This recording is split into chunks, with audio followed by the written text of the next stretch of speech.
अस्सलाम वालेकुम students, I hope आप सब खैरियत से होंगे। आज का जो हमारा टॉपिक है, ये लास्ट वीडियो में मैंने आप लोगों के साथ डिस्कस किया था एंजियोस्पर्म के बेसिक फीचर और उनके टिपिकल फ्लावर के स्ट्रक्चर्स। अब उसी फ्लावर में जो स्टेमन कार्पल की डेवलपमेंट है उसके बारे में आज का हमारा टॉपिक होगा, जिसे हम लोग बॉटनी पेपर ए में से चैप्टर नंबर 9 है जो कि लास्ट चैप्टर है इसका एंजियोस्पर्म्स का। इसमें हम लोग इसे डिस्कस करेंगे। स्टेमन क्या होते हैं? ये एंजियोस्पर्मिक प्लांट के फ्लावर का मेल रिप्रोडक्टिव आर्गन होता है। ठीक है, स्टेमन की जो बॉडी है वो क्या है, एक फिलामेंट होता है और उसके टिप पे एक स्वॉलन बाइलोब्ड पोर्शन होता है जिसे क्या कहते हैं, एंथर कहते हैं, जिसमें पोलन सैक्स या पोलन चैम्बर होते हैं और उनमें पोलन ग्रेन की डेवलपमेंट होती है।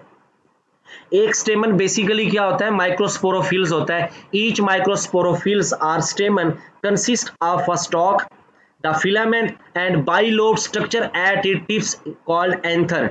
ये देखें आप लोग स्क्रीन पे, ये एक फिलम, ये क्या चीज है, स्टेमन का स्ट्रक्चर है जिसमें ये इसकी एक डंडी है, स्टॉक जिसे फिलामेंट कहते हैं, और ऊपर ये स्ट्रक्चर है बाइलोब्ड जिसका नेम क्या है, एंथर। ये सामने आप लोगों को इसका मजीद क्रॉस सेक्शन नजर आ रहा है, ये फिलामेंट है नीचे और ये इसका एंथर है। एंथर का एक लोब इधर है, दूसरा लोब ये है, उसके अंदर ये पोलन चैम्बर या पोलन सैक्स होते हैं। बेसिकली स्टेमन क्या होता है, माइक्रोस्पोरोफिल। देखें अब बात है कि microsporophylls, micro mean small, स्पोरो mean spore, फिल्स कहते हैं पत्तों को। ये ऐसे पत्ते हैं जिनके ऊपर माइक्रोस्पोर डेवलप करेंगे। बेसिकली क्या चीज है, माइक्रोस्पोरोफिल्स। ये जो स्टेमन है ये पत्ते ही है, मॉडिफाइड लीव्स हैं। इनकी टिप पे फिलामेंट होगा, बाइलोब स्ट्रक्चर होगा।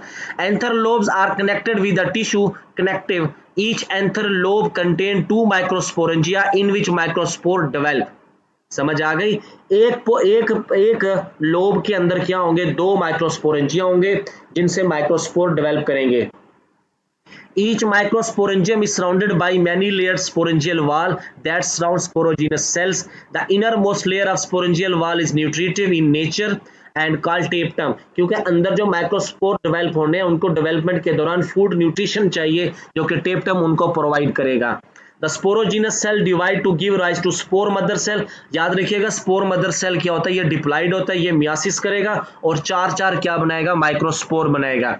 और जब माइक्रोस्पोर के अंदर क्या बन जाता है, मेल गेमीटोफाइट यानी कि स्पर्म सेल, तो हम इसे क्या कहते हैं, पोलन ग्रेन कहते हैं। अब हम देखेंगे एक माइक्रोस्पोर क्या होता है, सुन ले गौर से, बाद में हम लोग इसको रीड करते हैं। एक माइक्रोस्पोर क्या है, देखिए ये माइक्रोस्पोर मदर सेल से बना है। ठीक है, माइक्रोस्पोर मदर सेल क्या है, डिप्लाइड है, उसमें मियासिस होगी तो क्या बनेगा, माइक्रोस्पोर। समझ आ गई? जी सर। माइक्रोस्पोर क्या है, ये हेप्लाइड है। इसके अंदर एक न्यूक्लियस होगा, नोट कीजिएगा, एक न्यूक्लियस, वो न्यूक्लियस करेगा अपनी न्यूक्लियर माइटोसिस। तो कितने न्यूक्लियस बनेंगे अंदर, दो, 2। दो बनेंगे। ठीक है, जब वो दो न्यूक्लियस बनेंगे, एक को कहेंगे जनरेटिव न्यूक्लियस और एक को कहेंगे ट्यूब न्यूक्लियस। एक को क्या कहेंगे, जनरेटिव न्यूक्लियस, और एक को कहेंगे ट्यूब न्यूक्लियस। दोनों हेप्लाइड हैं। जनरेटिव न्यूक्लियस फिर न्यूक्लियर माइटोसिस करेगा तो 2 न्यूक्लियस बनेंगे और वो दोनों क्या कहलाते हैं, स्पर्म न्यूक्लियस कहलाते हैं। समझ आ गई? तो यानी कि एक माइक्रोस्पोर के अंदर एक होगा ट्यूब न्यूक्लियस, 2 होंगे स्पर्म सेल्स या स्पर्म न्यूक्लियस। जब ये स्पर्म न्यूक्लियस यानी कि स्पर्म सेल्स बन जाएंगे तो फिर माइक्रोस्पोर माइक्रोस्पोर नहीं रहेगा बल्कि क्या कहलाएगा, पोलन ग्रेन। अब बताएं मुझे, मैंने अभी क्या कहा आप लोगों को, माइक्रोस्पोर के न्यूक्लियस की डिवीजन के बाद क्या बनेंगे अंदर, बताएं। सर स्पम बनेंगे। 2 न्यूक्लियस बनेंगे, एक को कहेंगे ट्यूब न्यूक्लियस, एक को कहेंगे जनरेटिव न्यूक्लियस। जनरेटिव न्यूक्लियस की डिवीजन से बनेंगे 2 स्पर्म न्यूक्लियस यानी कि 2 स्पर्म सेल्स। अब देखें, each microspore is unicellular uninucleate structure possessing 2 layered wall. Outer को क्या कहेंगे, एक्साइन, और इनर को क्या कहेंगे, एंटाइन। Exine contain one or more thin places called germ spores. The exine is provided with spinous outgrowth. Rats are reticulate in some cases. ये उसकी outer covering होती है जो protection देती है।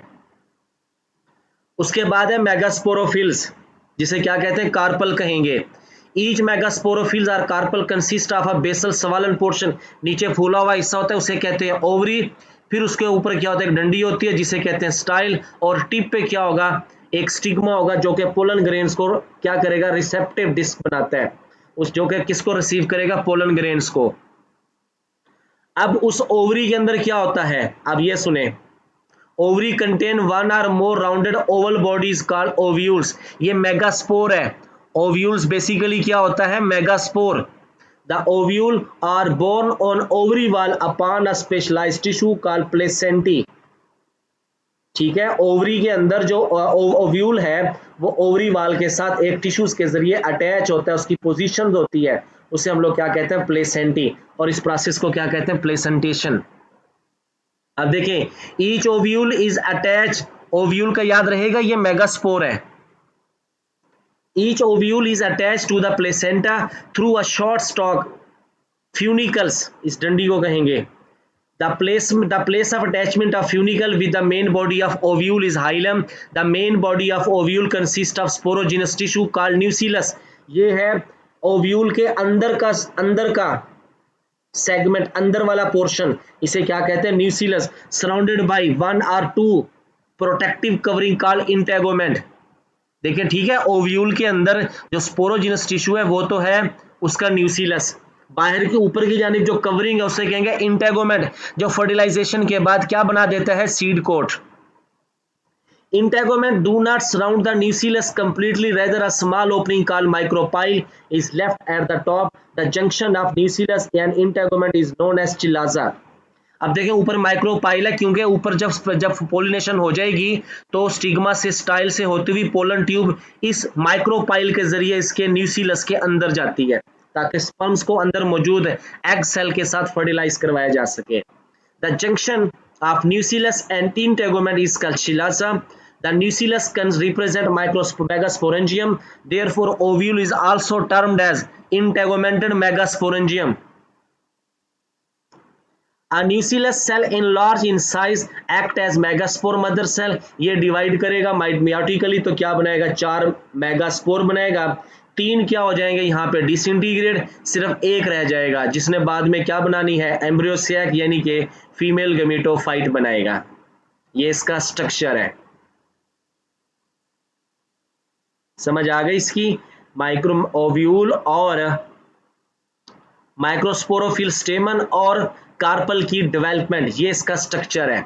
ये देखें नीचे, ये इसकी मेन बॉडी है, ये यहाँ पे डंडी है फ्यूनिकल जिसके जरिए सारा ओव्यूल ओवरी वाल से कनेक्ट होगा, नीचे हाइलम है, चिलाजा, ये अंदर का जो टिश्यू है सारा, ये क्या है इसका न्यूसिलस, एम्ब्रियो सैक है, और ऊपर क्या मौजूद है, ये माइक्रोपाइल मौजूद है, याद रखिएगा इसको।